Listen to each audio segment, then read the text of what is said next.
Everyone, Yeah, thank you it'll so be much clear. for coming to our Family Fun Day / graduation 2021. What a year it has been. We survived, got through COVID, a beautiful day here, and it is my absolute pleasure to introduce the first of our 3 graduates this year, Bettyann.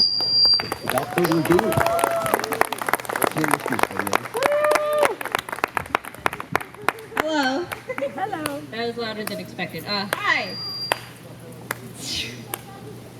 I'm already nervous up here. Okay, so Neil keeps making fun of the name of my thesis, but I basically just titled it Super Cool, Totally Rad Thesis. So here we go.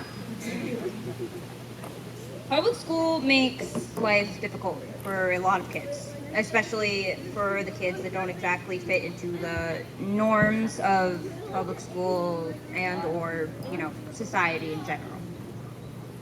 Kids are either left behind because they are not able to fit inside the mold the school has set for them, or they are pushed past their limits when they are discovered to be at a higher level than their peers. Behind or above, school creates unnecessary stress and mental health problems for those students, specifically public school, obviously. This is because the public education system favors the average level neurotypical student. They don't care for those who are struggling, they dismiss those with learning disabilities, and they cause gifted students to burn out. I should know because though it was only elementary school, I was one of those kids. I was a young girl with ADHD above the other peers in her class. I got good grades on most of my tests and usually finished the assignments first, but that's kind of where my problems began. I am unable to sit still if I have nothing to distract me, as many of the people here who know me will know. I lost my place. Oh, there you go. School expected me to just fold my hands, sit down, stare at a wall, and stay quiet if I was the one to finish first. I couldn't exactly do that. It's physically impossible for me. They wouldn't even let me read a book or fidget with some sort of toy to keep me occupied. So instead I became a distraction to the other students. I caused problems, and my mom ended up having to remove me from public school because I was a distraction to everyone else. Even now, roughly 9-ish years later, I'm still protesting on how awful public schools can be. Many people who still go to public school agree with me. It kind of messes with your head. I'm very happy my mom pulled me out of public school before those dreaded middle school and high school years, for instance. From what I have heard from friends who do still go to public school, it is torture, especially how online school has been working so far. I'm not envious, that's for sure. If it wasn't for the constant work and risk to my already shaky mental health, I feel like I would have to have fit into public school. But unfortunately, I'm just not the type of person their molds were made for. That's fine with me. I like how my life is currently. I don't have to learn things that I won't need later in life, and I'm free to just study things that truly interest me. For instance, I have always hated math. One friend found it concerning that when I was talking about not learning what normal schools taught you, the highest form of math I could come up with was algebra and geometry. I'm right though. I don't need to learn those things. I don't need to know what the powerhouse of a cell is to tattoo a rose on someone's arm or to decorate a cute little hot chocolate. School doesn't teach you science or math or all those subjects. Public school just teaches you how to complete assignments, and it teaches you how to take standardized tests. One thing my mom and I always love to point out is that when teachers have said we wouldn't have calculators with us later in life, and we need to memorize math. But now, everyone carries around a calculator in their pocket. In my opinion, at least half of the things you learn in public school are basically useless information unless you have to know it to get into a specific field. And until recently, I had no idea what I wanted to do with my life. I had no plan, which is fine. Don't need one. I was a kid, a budding teen. I had plenty of time to figure that out on my own as I grew. Without a plan, or an idea, or anything, I couldn't exactly pick out a career, so I didn't need to pick out a learning path. However, that isn't as carefree as it sounds. I was unschooled, which means I didn't really meet many people, and I stayed at home most of the time. That also meant that I didn't have many friends, and I became lonely and alone, cooped up in my own house. Add puberty on top of that, and you've got a depressed kid with mood swings. It's not fun, and that doesn't lead to anything good. I quickly became pretty toxic at home. I will admit that. I was a huge jerk and was always mean to my siblings, and I will always feel bad about that. But my point here is that I needed to find a way to socialize with people again. I'm an extrovert who can't sit still, and I need a certain level of attention. At first, I wanted to go to Votech, a school that allows you to take courses for the career path you have chosen. I specifically wanted to go into the baking course. However, I was soon completely overwhelmed with anxiety after thinking of and discussing how many essays, reports, and standardized tests I'd have to take, so I decided that I didn't really want to go to that type of school. Then, my mother told me of a place she had recently heard of, Sudbury School. I have been told that she met him before this, but the earlier instance I knew of her meeting Brian was at a party. And he explained how he'd set up a Sudbury school fairly close to us. At first, the concept of Sudbury was very strange. I would go to a school without classes, and that was all child-led. It sounded pretty weird to me, but I was intrigued and I gave it a try. I was nervous at first, but took a liking to it quickly. My first visiting day, I was able to sit in on school meeting. I found it pretty cool that the kids of the school all sat down to discuss and vote on issues and the rules of the school. I really liked that part. Honestly, being able to agree and disagree about changes in the environment around me and actually discuss different issues with everyone was inspiring almost. The people at school were nice too, although it was a bit difficult for me to interact with them at first. I was like 14. I got nervous and I didn't know what to say, and I ended up telling a lot of obvious tall tales that I still get made fun of now. I still get reminded of these cringy moments quite often, although I can laugh at my own expense now. I just tend to have difficulty in new situations, and I try to present myself as someone usually completely different. Actually, that is one of the things South Jersey Sudbury School has helped me with. Sudbury helped me rebuild my ability to socialize and talk to people. I liked it here, and although it took me a while to make genuine friends, it was worth it. Here, I could get out and hang out with people without the stress that I was scared of public school. As well as new friends and people, Sudbury helped me to discover my own new interests as well. With the free time and my mood improving, I was actually able to seek out subjects that I wanted to learn. I tried out a lot of things. Not all held my interest, but I eventually found a few. I learned archery and medieval combat fencing, and both of those I enjoy greatly. They're very fun, and it helps me get plenty of exercise, which I tend to lack. People often say that I look like Merida from the movie Brave, so I thought archery and fencing would be cool activities. I actually got to show off my archery skills at school. I was very smug that day. I was expected not to do very well, but one of my first shots was pretty close to the bullseye. I remember there was this one kid, I forget his name, but he said that it was probably just because I used my special fancy personal bow. So I let him try it out, and he took a shot with my fancy bow, and he hit the net behind the target. Showed him.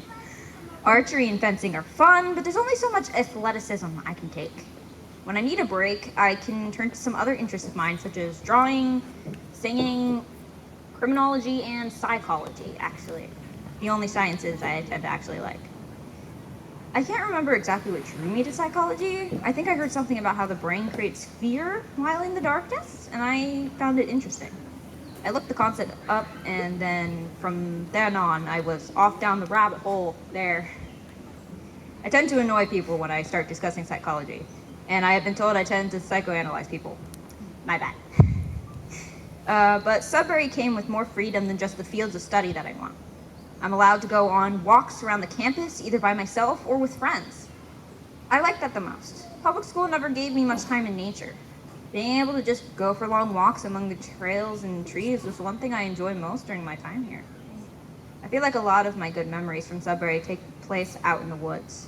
When I was new here, the boys let me go with them on a walk to this one big clearing, I believe, like down there.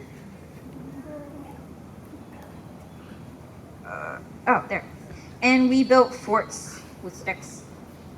There were multiple times we just wandered and we talked, and there were times when we went to hang out at the Lost Lake or Pomona. Or here, Cherokee Beach. I really have a lot of good memories out in these woods. That leads me to the people here. As much as I make it seem I don't care, I really do look up to a few people here. We aren't that far apart in age, and even if I make it seem that I find him very irritating, and I do sometimes, trust me. One of those people is my friend Neil. Where is he? There he is. He and a former graduate, Dylan Marcus, who's right next to him, have always been my closest friends here, which is weird because they were people I assumed wouldn't be too interested in being my friend. We are. I guess I just grew on them. I remember that for a while I thought Neil didn't like me. He would constantly start debates and arguments with me and make me very upset, but I came to realize that he just liked to debate in general with people. He wasn't trying to get on my nerves. It was a misunderstanding between us, and he didn't even realize that instead of happily debating with him, I was just getting defensive. He didn't realize that at first, but now I know not to engage with him in debates, and I know to just walk away when he tries to start one. Or you lose. And I know it doesn't seem that way, but I do really respect him and look up to him a lot. I can see his ego growing from here. He seems to me to be the kind of guy that pretty much has his life figured out. When I first wrote this, he knows what he's talking about and what he enjoys researching. When I first wrote this, I, at the time, only knew that he wanted to probably be a nutritionist, which I did find very interesting, but now I know, wasn't it political science Who or knows, something? BH? He doesn't know what he wants to do, which is Everything. perfectly fine. The guy likes his food and he likes his facts, and I don't always That's good. understand 100% of what he's talking about, like when he starts talking about politics and Dick Cheney, apparently. Nobody does. But I do admire how much knowledge he has on these subjects. Dylan Marcus is another person I look up to. Partially it is because he's just a chill dude. He reminds me of a hippie, but not like the exaggerated kind you find in the media. He's a calm, neutral dude with long hair, constantly barefoot, and he likes to play guitar. I don't think I've ever actually seen him get genuinely angry in the entire time that I have known him, which does just make me scared if he ever does get angry. Dylan is one of the people who went out of his way to talk to me and invite me to join activities, which I greatly appreciate. He is one of the first people to offer me help if I was ever upset or frustrated, and we get along really well, and I always enjoy his company. Dylan is a good person to have around and have as a friend. Honestly, he's what I strive to be as a friend. We don't share many similar interests besides our love for food or music, but I think that's one of the cool parts of our friendship. We don't have a lot in common, but we genuinely enjoy each other's company, and that's all we need. I tend to be bad at bringing up memories on the spot, and I can't detail every experience I have had at Sudbury, but I can tell you that overall, my memories of my time here are great ones. I met a lot of awesome people. I got to do awesome things like the rope courses, canoeing, hiking, and having a ton of fun at the holiday parties here. And even just hanging out with and being goofy with everyone here. I will even admit I enjoy hanging out with and helping all the way over there, all the little kids. They're so appreciative. All the younger kids who are not even listening to my speech. Nice, guys. They can't hear me, but you're all total creative goofballs, and I love you guys. I'm very sad that I'm graduating, and I have to leave this place, but that's life. We grow up fast, but as my mom has always said, just because you're an adult doesn't mean you have to completely grow up. You're always still free to be a dork, to play games, collect plushies, whatever your child's heart desires. You're an adult, you got adult money, buy what you want. Buy what you couldn't have as a child. Make yourself happy now. Because just because you're an adult with responsibilities doesn't mean you can't stay a child at heart. That's one thing from my mom that I will remember always. I think it's a very important thing for everyone to remember. While part of me wishes I could stay a kid forever, Another part realizes that I can do a lot more things as an adult, but I can always be a kid on the inside. Trying not to cry during my own speech here.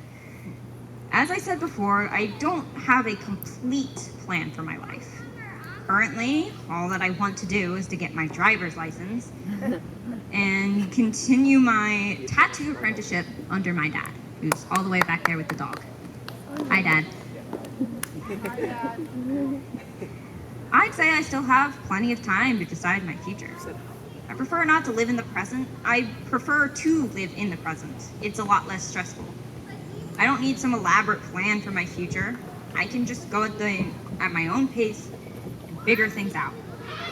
I think that's what's best for me and what has always worked best for me. My brain tends to work a different way from everyone else, but I've been told that's one of my strongest assets. It allows me to think in my own unique way.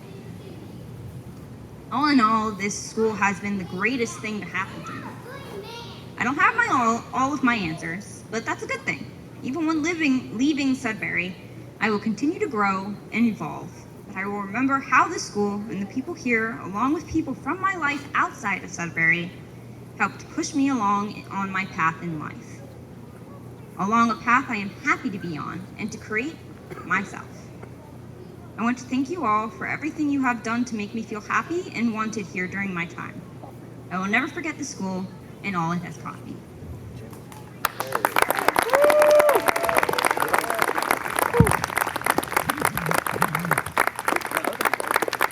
Fantastic!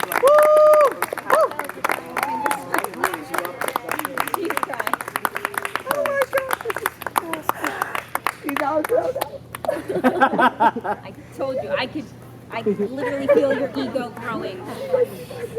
Brian put his cap You do your You All got right, everyone. it. That was Bettyann. Thank you very much, Bettyann. You did a great job. We're all very proud of you. All right, our next graduate is the lovely Mya McCabe. I'm really sorry for not getting your shoes. Okay. All right, everyone. Let's give a hand for Mya. That was it? Cool.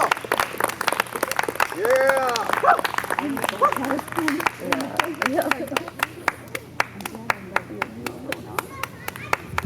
Well done, Neil. Well done. You did it all the way to the whole wall. Yeah, I felt it was appropriate. It was. I'm glad you caught that one. Hi. Hi. My name is Mya McCabe, and I'm 18 years old, and I am in the 12th grade. I have been attending South Jersey Sudbury School since 2019. I was born in Helena, Montana around 2002 and moved to New Jersey in 2008. I was the firstborn of two sisters who once attended this school, and later would come my little brother who still currently attends the school. As a kid, I felt like my family moved around a bit, almost like we didn't stay in one place for more than a few years at a time. So I switched schools more than most. I can say at this point I've tried most types of schooling. I have been in every type of genre of public school, private schools, and Catholic schools. I've also been homeschooled, and now I'm in a Sudbury school. Although this may lead you to believe that my time in school was chaotic and stressful, but honestly it was fine. I was always someone who had no problem doing schoolwork. I enjoyed getting good grades, and maybe I was just a bit of a teacher's pet. I will admit that I was a little resistant when it came to studying. I always enjoyed being involved and learning everything I can to earn myself that leadership role and be at the top of my class. I would often find myself in clubs, sports, and student government, but that does not mean that I didn't have some pressing gripes with traditional school. I remember talking to our staff member Brian, and he described public school as a game, and when you think about it, it makes sense. Each new school is a new world, each grade is a new level, assignments are tasks, and you get scored on how good you do. You either pass, cheat, or fail. Me personally, I was very good at the game, so obviously I was more inclined to like it. In my adventures through all of these schools, I learned very well how to fit into molds. As much as it is a blessing, especially when I'm enjoying myself with the people around me, it can also be exhausting. If you're not careful, you can lose who you are. That is one of my main gripes with public school. Everyone around you is telling you who to be, how to feel, and how to act constantly every single day. but it always changes. You just try to make everybody happy, but you can forget to care for yourself sometimes. I also saw that what public school does to people who aren't good at the game. They get bullied, alienated, and when it's reported, it gets thrown back into their face. And when nothing happens, they have to change schools for it to stop. But past all of this stuff, I had some fun in all of my other schools as well, making and meeting new friends all the time in school dances and other fun events, sleepovers almost every night, and copying each other's homework so you only have to do half of the work. Smarter, harder. Sudbury way. I also enjoyed most of the teachings my teachers would give me for the most part, but I've been pretty lucky in that category as well. I mostly enjoyed public and traditional school. There was the occasional issue, but nothing I couldn't ignore or move on from. To me, school was school, and I made the best of it. I often feel that my reasons for being at this school are much different than those from other students. In early 2019, my sisters and my little brother enrolled in South Jersey Sudbury School. My sisters chose to enroll here because of issues they were having at their previous school's administration, and my little brother, however, was just along for the ride. Of course he wanted to go to a school where he gets to play all day long. When they first switched schools, I didn't notice or care, honestly. It didn't involve me, and to me, it was just another of many transfers. Although I did become intrigued when I heard they didn't have any schoolwork. At this point, I was in my 9th grade year attending St. Joe's Catholic High School in Hamilton, New Jersey. I was held back in the 8th grade when I transferred from a really low-income school to a really nice small private school in Vineland. I wasn't able to keep up with the other students, and eventually, and that had been going there most of their lives, so I got held back a year. However, when I eventually enrolled into Sudbury, I found out that what year you're in doesn't matter much. Over time, I would occasionally see SSJ until around the middle of the year, when I would come every day with my mom to pick up my siblings. When I first really saw the school, I was blown away. I thought, wow, this place is really cool. It was so different from anything I've ever seen before. Everyone seemed very happy and relaxed. It was the opposite of my school. Everyone was always super stressed about something, whether it be schoolwork, popularity, or sports. I couldn't believe that you could call this place a school. Once the 2018 and 2019 school year came to an end, I had to make a choice. Did I continue at St. Joe's, or did I attend Sudbury? Honestly, one of the biggest factors in my choice was money. My family is not rich, we're far from it. Money was tight, and it was difficult for me to continue attending my school without making my family's financial situation very stressful. So I enrolled in Sudbury with high goals and expectations. I figure, why not make the best of it? No school, I can learn what I want when I want. But this was brought to a fast stop when I saw that really no one else was jam-packing their day. I felt really different, but I was very interested at the same time. I started to follow around other students, and most people here are greatly dislike public school or have never been to one. I find that most students choose to come here, but when it came down to it, I could have stayed at St. Joe's, but Sudbury was clearly a much better choice for my family at the time. When I first started at SSJ, I would find myself following around my sisters for most of the day. I wasn't sure what to do with myself. I would come to school with a packed agenda, but I would never follow it. I would eventually stop hanging out with them and start doing things on my own. I would spend my day coloring, drawing, reading, and going on walks with random groups of students, and reading baking recipes. I was very nervous at first, and I didn't feel like I fit in. Although, with time, the feeling started to fade as I found my place. I quickly started to feel like a caretaker at the school. I would find myself doing various productive things, such as sewing the torn couches, looking after and playing with the little kids, cleaning and tidying up the school, and spearheading SSJ's first ever yearbook with the help of Daniel. Having no schoolwork gave me lots of extra time. so I picked up a few jobs. I worked as a part-time construction apprentice. I worked for my parents' cleaning and handyman business, and I worked part-time as a babysitter, which eventually became a part-time nanny gig. I only attending school twice, although now I only work the nanny job part-time. As for my relationships at Sudbury, I wasn't close to anyone for a while.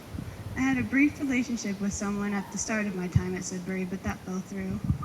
After that, I floated for a while before starting a new relationship, which gave me better opportunities to make friends. My friends here are not like any other I've had before. I can only describe them as Sudbury people. There's something different and unique about the people who attend here. They don't conform and they have nothing to prove to anyone, which to me was a bit foreign, considering I had spent my whole life working for good grades. Everything went from I have to do everything now to I don't have to do anything anymore. I could choose what I want to do. It was an adjustment coming here, but through that I was able to learn how to be myself. I learned time management through my jobs, and I learned how to work a crew and think on my feet. Not only has Sudbury helped me with experience, but it's helped me grow as a person in many ways at the same time as well. The relationships I've formed at this school are some of the most unique, fun, and hopefully everlasting I think I'll ever make. School meeting was very interesting to me. It was very easy to understand, but still hard to wrap your head around. To see a 5-year-old have the same power as a 30-year-old staff member was mind-boggling. Although it took me a while to find my place in school meeting, I eventually did. I wanted to contribute something to the school, and I noticed we didn't have any yearbooks, so I figured that place was a good one to start. When I presented my yearbook idea to school meeting, most people seemed to think it was a good idea. When the yearbook finally came to fruition, I couldn't have been happier to see my original idea go from thought to reality through school meeting. All my life, I had been just doing work that had been assigned to me by teachers, but to do the work that I came up with was amazing. JC was something very new and confusing to me also.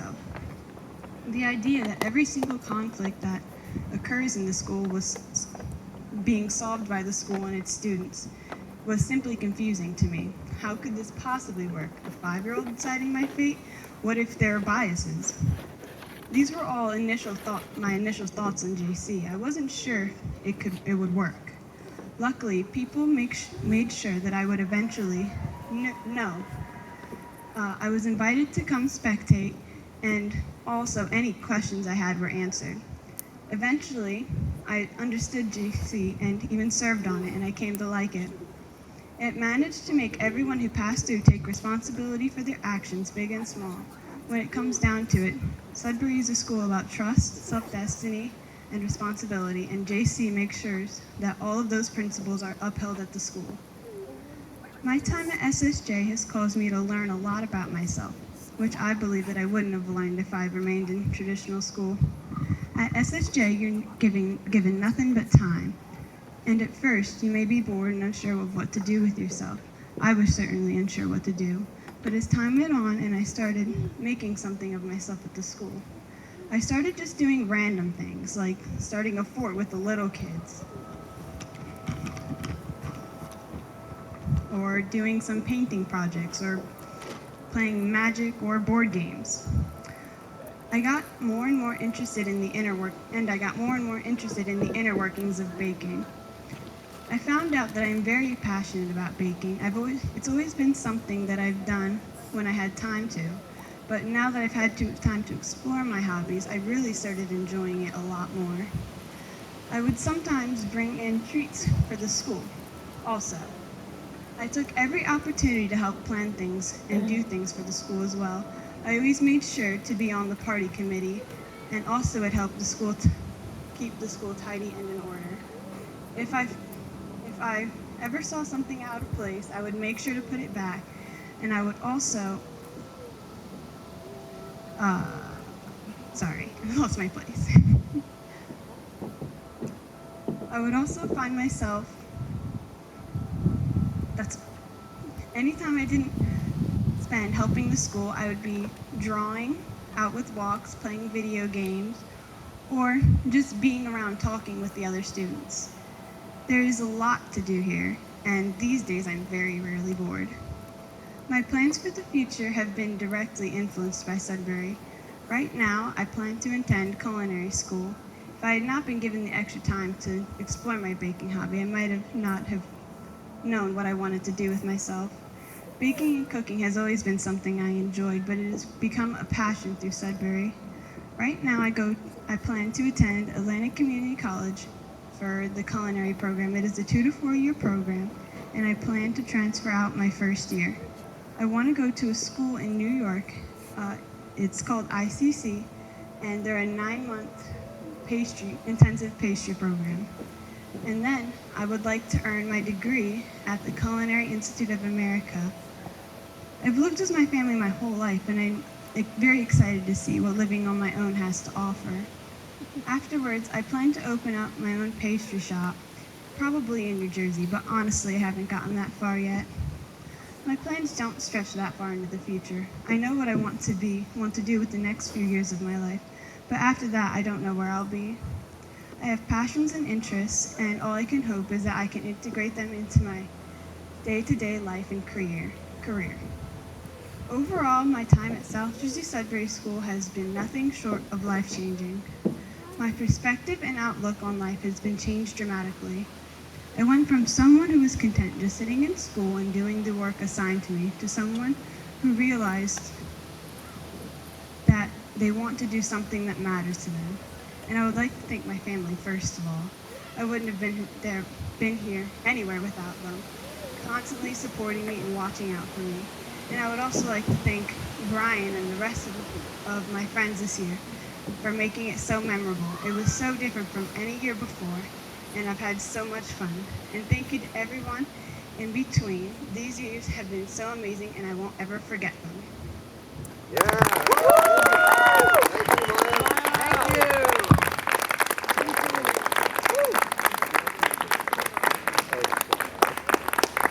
Oh, sure. Yep. Come on, Neil. Hello. Well, hello, my name is Daniel. Thank you, Brian, for letting me do this, because I think he had like a speech prepared, but, you know, I got to do it instead. And I'm sure he had a lot to say, but I won't beat around the bush. It's my honor to introduce my friend and everyone's favorite scrawny vegan boy, Neil.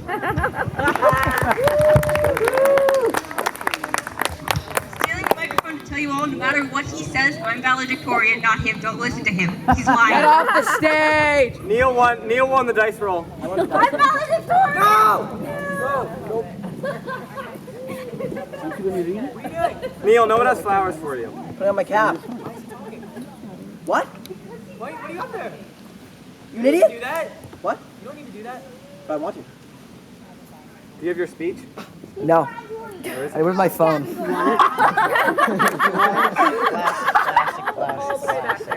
Where's my phone? Never heard that before. Here he said. Where's my phone? Let me just pull it back. Over until Neil is ready. Hi, Neil. He's going all the way back there to grab his things because Yeah, take your time, Neil. It's over stupid. there. Neil, over He's there. getting turned around. It's where you left it. At the table. Look at him go. Text him a picture of Okay. the bouquet of flowers. I would just like to take a moment to talk about how often Neil loses his things. It's completely ludicrous, honestly, that somebody who is 18 can function with the amount that he loses his belongings. It is not uncommon for somebody completely random to just be holding Neil's phone and keys and wallet for the entire day. Here you go. Oh, look at that. Alicia, Bettyan's mom, has his wallet in her pocket right now as I speak. Look at him on. He's just got a big grimace on his face. La, la, la. I lose my wallet once a day. Yeah, get up here. Come on. Dylan, love the Yes, Oliver. Good job. I'm glad to be introduced as last and best South Jersey Sudbury School valedictorian by a rule of 12. This is going on YouTube, by the way. Oh, well, don't cut this part out. I mean, yeah. I'm not going to. No one said you're the best. I won. We rolled dice. I rolled a 12 on a 20-sided die, so I thought I was going to lose. But then BH and Mya both rolled 8s, so I'm I valedictorian. told you he's lying. I'm valedictorian. Don't listen to him. BH is very upset, but you know it's okay. Lying. We still like her. Okay. Neil Karkhanis' Sudbury thesis. It's time, Dylan. All right. So this thesis functions as both a answering of the 3 questions we're supposed to answer. How did you find Sudbury? What did you learn at Sudbury? What are you going to do after Sudbury, as well as kind of your own spin on that. And my spin is kind of an argument for Sudbury while talking about my own experiences. All right, introduction. For most, Sudbury is perceived as radical due to a lack of structure. But because most of my life has been almost entirely devoid of structure, I found Sudbury a drastic yet needed change for different reasons. At the age of 7, my parents made a decision that would change how not only they, but their children would learn, develop, and perceive the world. They decided to trust my sister and I with not only controlling our time, but also our education. While most kids I knew practically had their whole life planned out. Okay, I'm gonna turn off notifications. Oh my God. Dude. Come on, Neil. They decided to trust my sister and I with not only controlling our time, but also our education. While most kids I knew practically had their whole life until the age of 22 planned out by their culturally authorized czars, I truly had complete freedom in controlling the direction of my life.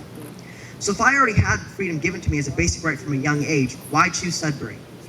The case for Sudbury, Sudbury's gift. Almost all students find the freedom Sudbury offers to be the most alluring aspect. However, as previously established, I already had this rare luxury. What I found fascinating was true equality. The mere idea of every member of an organization having the same power as all other members is not only foreign to children, but adults as well.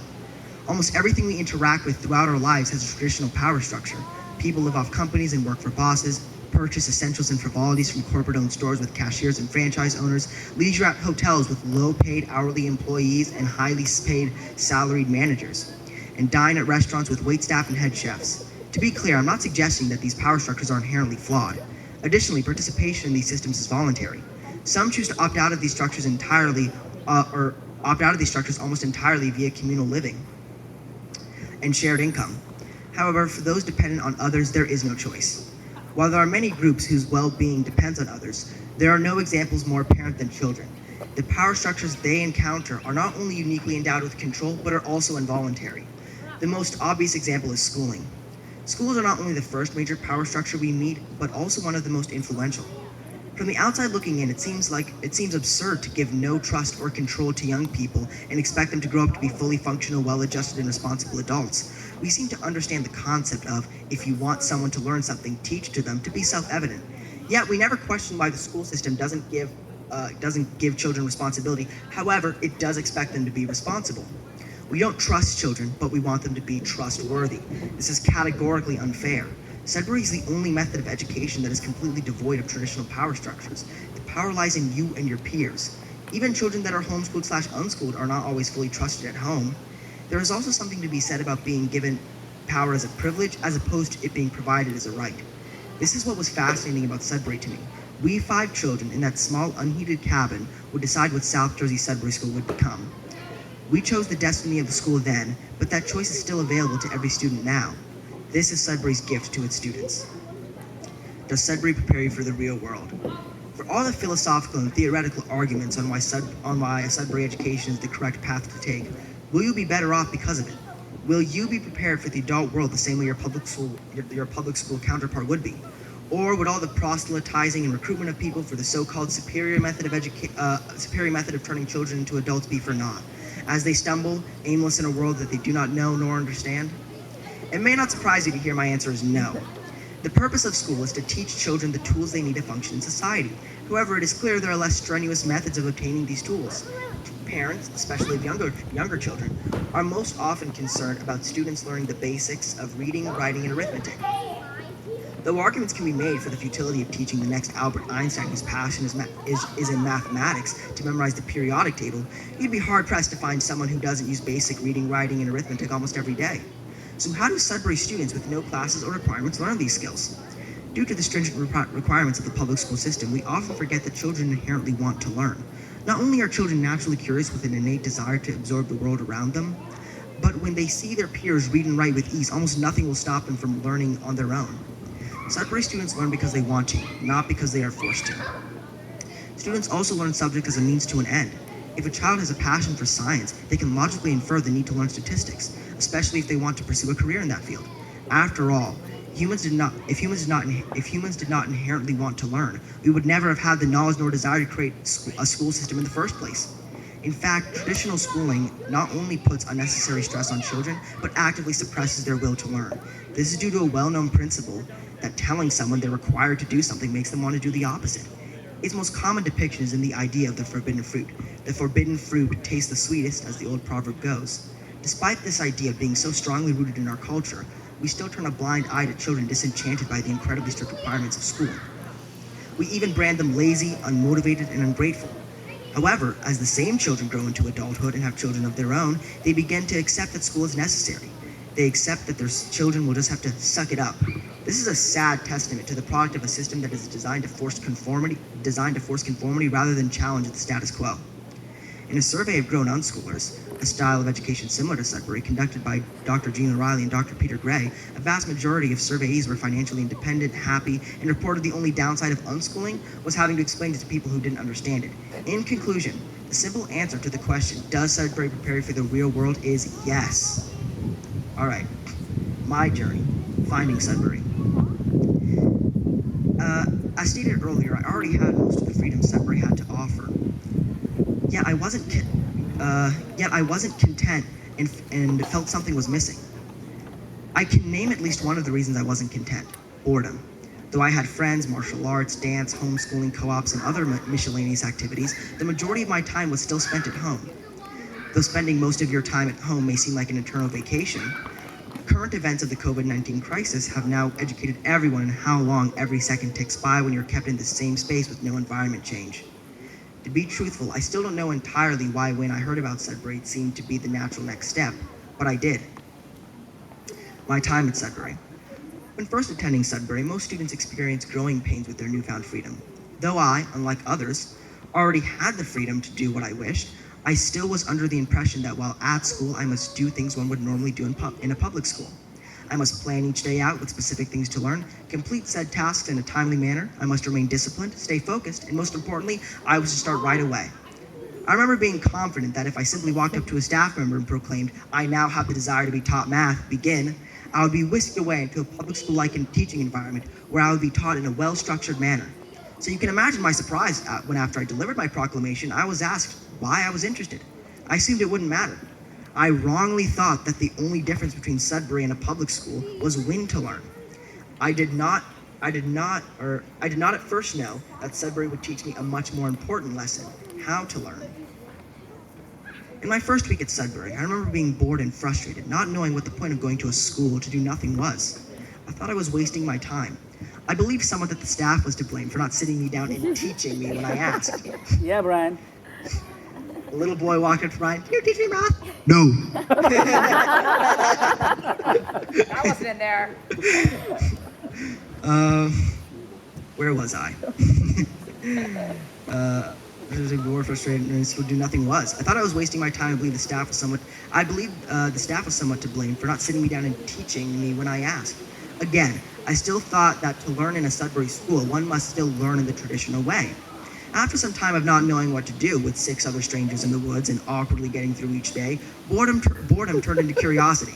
I stopped judging myself for not spending my time the correct way. I started playing Dungeons & Dragons, went on walks, came up with new rules, got written up, meditated, wrote people up, and found common interests with my peers. The many activities that occurred throughout the day ended up teaching me more than I could have ever hoped to learn in an environment where I merely pretended to be interested while occasionally gazing at the clock.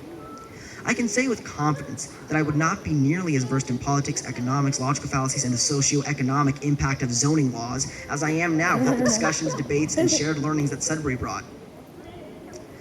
Furthermore, the communication skills Sudbury fosters in its students are not to be understated. Though every student will come away from Sudbury having learned different subjects, all students benefit from the communication skills which are so vital to the core of the school. Since the school is self-governed, you must master the art of changing your mind when needed, as well as holding your ground and changing others when required. School meeting, which can be thought of as both the legislative and executive branches of the school, is run largely by a simple majority, with more significant changes to the school requiring a 2/3 majority. The fact that the entire school can change on a whim by a group of children makes one think the school must always be on the brink of collapse. Far from it. The culture of the school is not only relaxed but confident in the institution of student government. After spending nearly 6 years of my life at the school, I can say with certainty that the sole reason South Jersey Sudbury School exists is the excellent communication of its students in school meeting. While school meeting may benefit from the communication skills of the student body, what fosters these skills? The Judicial Committee, JC, is a place for all staff and students to report violations of the rules imposed by school meeting. For JC to convene, a school meeting member must accuse another of violating a rule. JC consists of 3 members of the school, and whether it be staff or student, everyone serves equally on JC. When a student is brought before JC, they're not an inferior speaking to a superior. Your friends and fellow students serve on the panel and hear everything you have to say. JC isn't so much a court as it is a safe place to resolve disputes. This naturally fosters communication skills. Though JC exists for students to express the grievances and emotions, all grievances and emotions, truth and evidence are the most important tenets of JC. This unique two-sided approach to resolving conflict encourages logical thinking and empathy in a way that I've yet to see a similar method duplicate. When parents of prospective students ask me how our students learn, I almost always say that for while our older students, the answer might be a bit more nuanced and complex, I believe for our younger and newer students, the vast majority of learning comes from JC. The communication skills I've seen small children learn from JC cannot be understated. Cannot only not be understated, but must be applauded. The emotional intelligence demonstrated by preteens is impressive.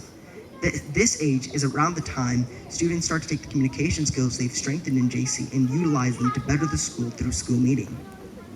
They cultivate communication skills in JC, utilize them in school meeting, and in turn create rules to make the school a more enjoyable environment to learn in. I know these methods work not only because I've seen various examples of the success of the Sudbury method, but because these experiences aren't an abstract theory to me. They were my education, my time after Sudbury.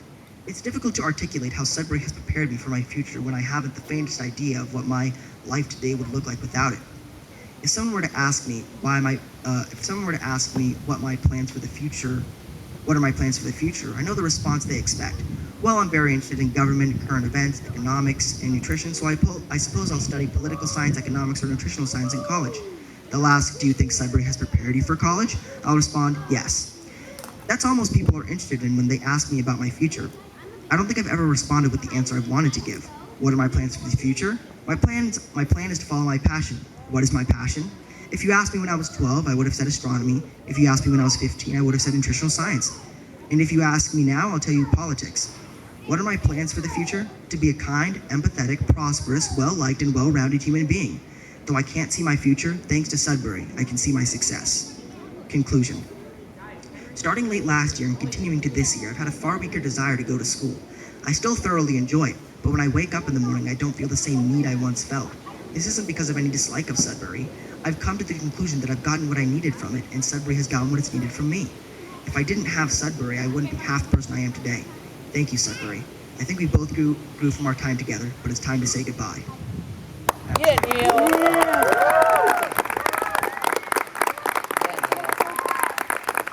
Sudbury rocks! Sudbury rocks! Whoa! Public school sucks!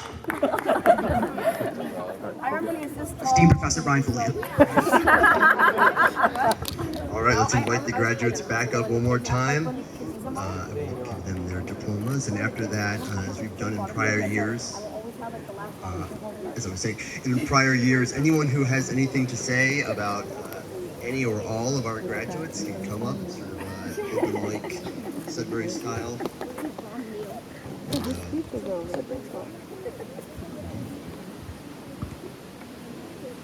I'm not going up there, but I'm really proud of you three. Woo, you did it! All of you! He's opening the briefcase. That's not a briefcase, that's a bag. Man purse. Should have gotten a briefcase, it would be cooler. Trees means like the Academy Award. Here comes trees. All good. The Oscar goes to Emma Stone for Best Picture. Thank you. Yep. All said the right. other one. Who's the other Emma? Mya.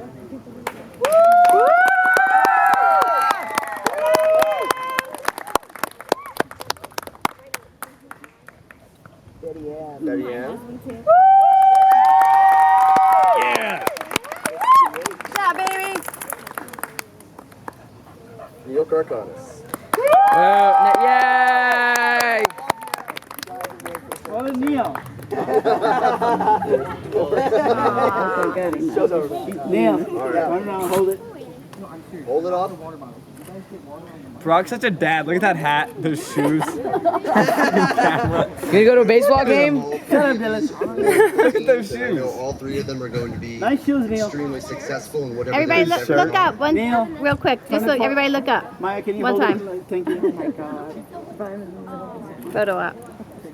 Let's get a round of applause for our 2021 graduates. Yay!